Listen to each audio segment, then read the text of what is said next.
Assalamualaikum warahmatullahi wabarakatuh. Hai teman-teman, bagaimana kabarnya? Semoga kita semua dalam lindungan Allah Subhanahu wa taala. Amin amin Allahumma amin.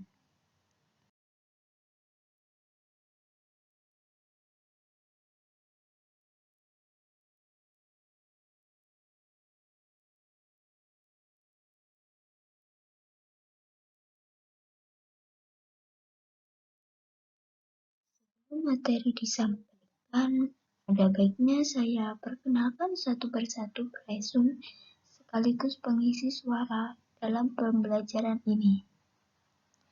Yang pertama adalah Syukron Ma'mun sebagai pengisi suara 1 sekaligus presum tentang pengertian, determinan, dan tujuan pendidikan. Yang kedua, saya sendiri, Lutfiana Kurnia Agustin, sebagai pembuat PPT, editor dalam pembuatan PPT interaktif, sekaligus moderator dalam materi ini. Yang ketiga, Muji Rahayu Santi, sebagai presum dan pengisi suara 2 tentang faktor pendidik dan peserta didik. Yang keempat, Diana Ajeng sebagai presum dan pengisi suara 3 tentang faktor lingkungan pendidikan dan alat pendidik. Itu tadi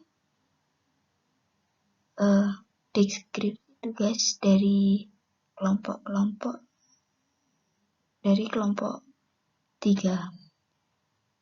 Mari kita mulai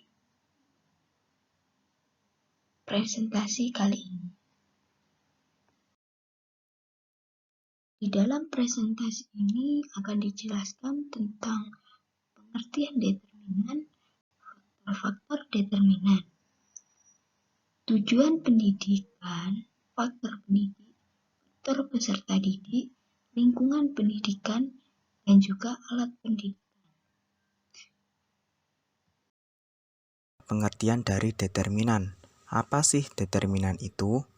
Determinan ialah suatu faktor yang tegas menentukan atau final sifatnya dalam satu relasi sebab akibat. Determinan juga mempunyai 3 sifat, yaitu bersifat organisme, bersifat lingkungan, dan bersifat situasional.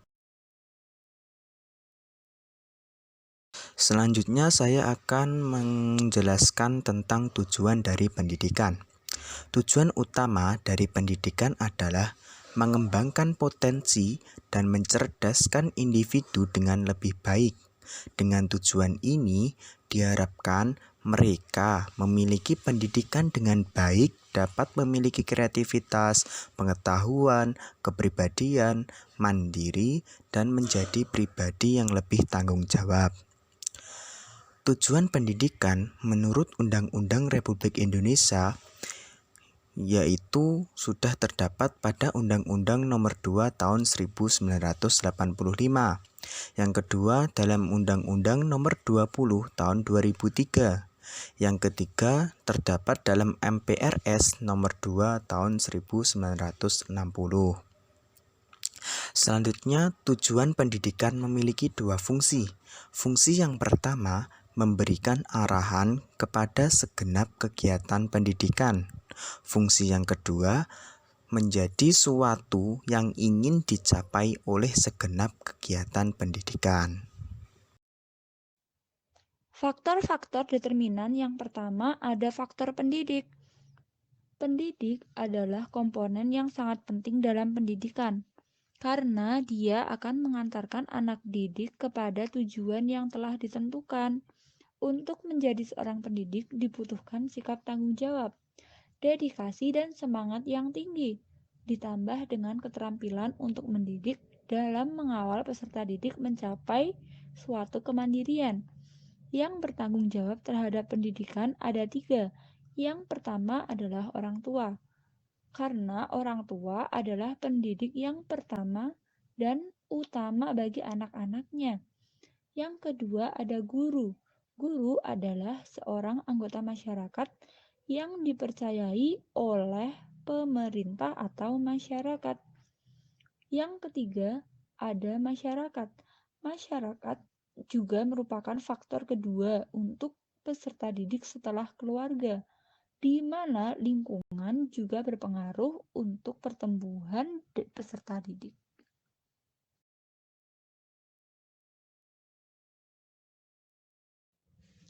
Faktor-faktor determinan yang kedua ada faktor peserta didik. Peserta didik menurut pengertian umum adalah setiap orang yang menerima pengaruh dari seseorang atau sekelompok orang yang menjalankan kegiatan pendidikan. Fakta peserta didik ada dua. Yang pertama, dilahirkan dalam keadaan lemah dan tak berdaya. Yang kedua, lahir sebagai kanak-kanak yang belum dewasa. Sifat-sifat umum peserta didik dalam pandangan. Yang pertama, dunia adalah dunia yang khas dan unik.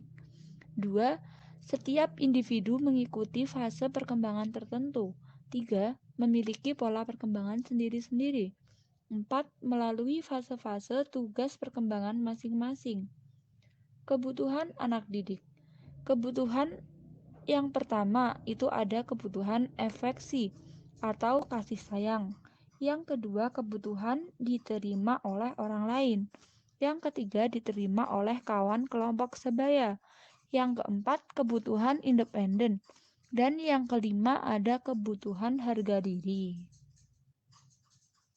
Lingkungan peserta didik. Pengertiannya, suatu tempat dengan situasi dan kondisi sosial budaya yang ada di mana pergaulan pendidikan berlangsung. Menurut Ki Hajar Dewantara, lingkungan pendidikan dibagi menjadi 3 yang disebut tripusat pendidikan. A. Lingkungan keluarga, B. Lingkungan sekolah, C. Lingkungan sosial masyarakat. Yang pertama, lingkungan keluarga. Keluarga adalah unit terkecil masyarakat yang terbentuk melalui perkawinan yang sah menurut hukum syariah Islam maupun menurut undang-undang negara. Yang pertama, fungsi. Fungsi terbagi menjadi 2. 1. Peletak dasar pendidik anak. 2. Persiapan ke arah kehidupan anak dalam masyarakat. Yang kedua, tujuan. Tujuan agar anak menjadi pribadi yang mantap, beragama, bermoral, dan menjadi anggota masyarakat yang bertanggung jawab. Yang ketiga, karakteristik. Karakteristik terbagi menjadi 3. Yang pertama, lebih menekankan pada pengembangan karakter, peserta didiknya bersifat heterogen. Yang ketiga, tidak ada kurikulum tertulis. Selanjutnya, lingkungan sekolah. Lingkungan sekolah adalah wadah kerjasama sekelompok orang untuk mencapai tujuan pendidikan dengan memanfaatkan semua sumber daya secara selektif, efektif, dan efisien. Yang pertama, fungsi. Fungsi terbagi menjadi 5. Yang pertama, transmisi atau konservasi kebudayaan masyarakat. Yang kedua, sosialisasi atau memilih dan mengajarkan peranan sosial. Yang ketiga, integrasi sosial. Yang keempat, mengembangkan kepribadian anak didik. Yang kelima, fungsi inovasi atau mentransformasi masyarakat dan kebudayaannya. Yang kedua, tujuan. Tujuan sejalan dengan fungsi sekolah. Yang ketiga, karakteristik. Karakteristik terbagi menjadi 4. Menekankan pengembangan kemampuan intelektual. Yang kedua, peserta didik bersifat homogen. Yang ketiga, isi pendidiknya terprogram. Yang keempat, berjenjang dan berkesinambungan. Selanjutnya, dalam lingkungan sosial masyarakat, pengertian sekelompok manusia yang berintegrasi secara terorganisasi, menempati daerah tertentu dan mengikuti suatu cara hidup atau budaya tertentu. Fungsinya terbagi menjadi 3. Yang pertama, anak belajar tentang nilai-nilai dan peranan yang seharusnya mereka lakukan. Yang kedua, memperbanyak pengalaman bergaul dengan teman. Yang ketiga, pelengkap pengembangan pendidikan di dalam keluarga dan sekolah. Selanjutnya, alat pendidikan. Pengertian alat pendidikan adalah faktor pendidikan yang sengaja dibuat dan digunakan demi pencapaian tujuan pendidikan yang diinginkan. Macam-macam alat. A. Berdasarkan sifat. Yang pertama, alat pendidikan preventif yang bersifat pencegahan. Contohnya, tata tertib, anjuran, perintah, larangan, dan paksaan. Yang kedua, alat pendidikan represif disebut pendidikan kuratif atau korektif. Contohnya, pemberitahuan, teguran, peringatan, hukuman, dan ganjaran. B. Berdasarkan bentuknya. Yang pertama, berbentuk benda atau bisa disebut materi, adalah perlengkapan untuk membantu proses belajar mengajar yang mencakup sarana dan prasarana.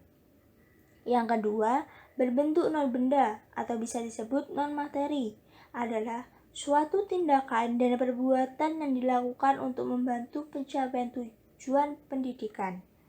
Selanjutnya, syarat alat pendidikan.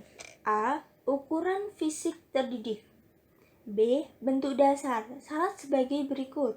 Yang pertama, sesuai dengan aktivitas pendidik dalam proses pendidikan.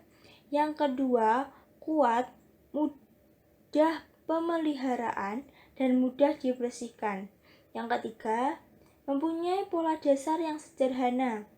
Yang keempat, mudah dan ringkas. Yang kelima, fleksibel. C. Konstruksi perabot hendaknya. Yang pertama, kuat dan tahan lama. Yang kedua, mudah dikerjakan secara massal.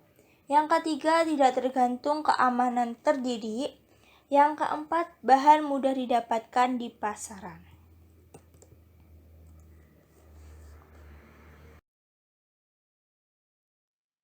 Itu tadi presentasi dari kelompok kami.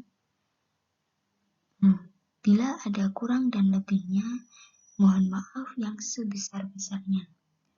Billahi taufiq wal hidayah, waridho wal inayah.